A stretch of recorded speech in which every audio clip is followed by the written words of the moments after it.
உலக அளவில் மின்சாரத்துறையில் நமது இந்தியா பன்மடங்கு ஒரு மிகப்பெரிய வளர்ச்சியை அடைஞ்சிருக்குன்னு சொல்லணும்.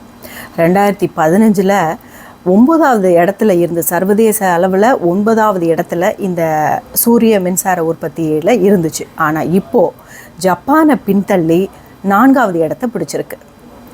உலக அளவில் பார்த்தோன்னா சைனா முதல் இடம் 156 டெராவாட்ஸ் ஹவர்ஸும், அமெரிக்கா 33 டெராவாட்ஸ் ஹவர்ஸும், பிரேசில் 22 டெராவாட்ஸ் ஹவர்ஸும் உற்பத்தி செய்கிறாங்க. 4வது இடத்துல நமது பாரத தேசம் 18 டெராவாட்ஸ் ஹவர்ஸ் உற்பத்தி மேற்கொண்டிருக்காங்க. இது எவ்வளோ பெரிய வளர்ச்சி! உலகத்திலேயே இன்றைக்கி மிகப்பெரிய அடுத்ததுன்னு மிகப்பெரிய ஒரு டெக்னாலஜியை நோக்கி போய்கிட்டு இருக்கோம். இந்த சூரிய மின்சார உற்பத்தியில் இவ்வளோ பெரிய மாற்றம் வளர்ச்சியை மோடி ஐயா கொடுத்துருக்காரு. இன்னும் அடுத்த கட்டத்திற்கு நம்ம எல்லாம் ஒரு வளர்ச்சி பாதையில் நகர்த்தி கொண்டு செல்வார் அப்படின்றதில் சிறிதளவும் சந்தேகமே கிடையாது. 2024 மீண்டும் நமது பாரத பிரதமராகி பெரிய வளர்ச்சி பாதையை நமது பாரத தேசத்தை கொண்டு செல்வார். வாழ்க பாரதம், வளர்க தமிழகம்.